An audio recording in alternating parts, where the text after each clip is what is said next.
يسعدني أن أشرف معكم اليوم باسم معالي وزير الثقافة والشباب والرياضة والعلاقات مع البرلمان محمد السلم والسويدات على افتتاح هذا التكوين الذي سيستهدف المراقبين المنتدبين من طرف سلطة تنظيم الإشهار في جميع مقاطعات الوطن.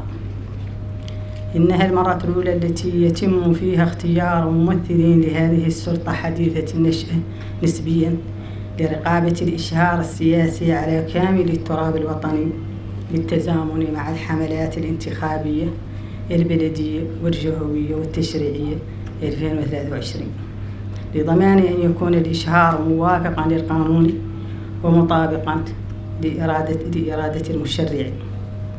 وتدخل هذه الإجراءات في ضمان مزيد من الشفافية والتعددية والعدالة في توزيع الفرص بين المتنافسين سعيا إلى رؤية رئيس الجمهورية السيد محمد الشيخ الغزواني في تنظيم انتخابات شفافة ونزيهة يرضى عنها كل الفرقاء السياسيين الوطنيين.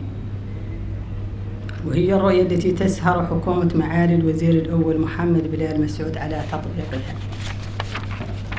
أيها السادة والسيدات، سيتلقى المشاركون في هذا اليوم التكويني معلومات مهمة في مجالات قانونية وتقنية تتعلق بالإشهار بشكل عام وبالإشهار السياسي خصوصا، وذلك من خلال استعراض وشرح النصوص القانونية المتعلقة بالإشهار وإطلاعهم على ضوابطه العامة.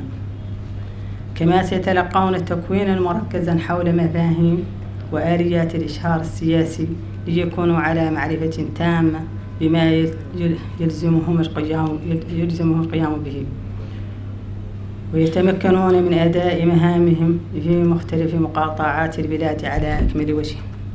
السادة والسيدات، إننا نعول على هذا الجهد التكويني في رفع مستوى الممارسة الإشهارية وفي ترقية هذا المجال الذي استن له المشرع ترسانة قانونية متكاملة، ويعول عليه في تنقية الفضاء العام من المخالفات وفي إيجاد مشهد إشهاري ملتزم بالقوانين موافقا للأبعاد الحضارية والشرعية لبلادنا.